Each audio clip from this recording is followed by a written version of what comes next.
سمع واحد ني فوق الدار تيهضر وتيقارن وتيقارن ما بين.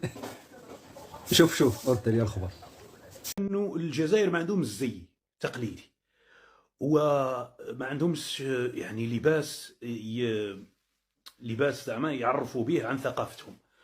وبدا زعما يتكلم على اليمن، انه اليمن عندهم لباس تقليدي. شوف اخي الفاضل، شوف تبع مليحه، حط الصوره هذه، قال هذا هو اللباس التقليدي اليمني.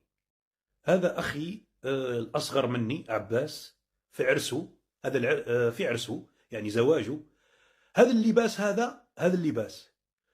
وخويا اللي منا لابس قشابيه، يعني احنا نقولوا لها القشابيه، العبايه هذه، بسبب انه عندنا برد في الجزائر، ماناش كما نقولوا في اليمن عندكم سخانه. صدقني يا اسعد الشرعي ولا اسمك، هذا اللباس، هذا الملبوء اللي لابسه خويا والقشابيه الوبر اللي لابسها خويا الاخر، لو تبيعها تشري 20 سكن في اليمن. لو تبيع اللباس هذا اللي راهو ملبوس الان اللي لابسينه خاوتي، تشري به 20 سكن في اليمن. بحثت على احسن صوره للملك محمد الخامس، يرحم امك، ما يبانش يعني انسان طلاب. تقارن انت، شوف هذا الملك محمد الخامس ملك المغرب، لو نقارنوه بلباس اخي فقط، ما نقارنوش بملك ولا الامير عبد القادر، ولا نقارنوه غير بلباس اخي فقط.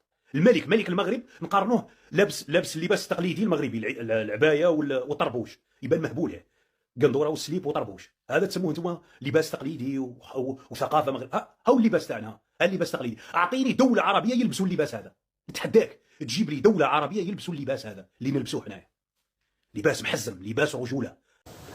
يا ملي قارنتي هذاك اللباس النسائي اللي لابسو خوك اللباس ديال الاسعد الشرعي، قلنا راه الدنيا هانيه. واخا اسعد الشرعي ما لابس اللباس ديالهم التقليدي، لابسين هذيك الرزه فقط والقميجه، قارنتها انت بهذاك اللباس النسائي لابس الصايه ديال العيالات. ولكن باش تقارنها مع الملك رحمه الله وتقول عليه طلاب، هذا يدل على أنك قليل تربية.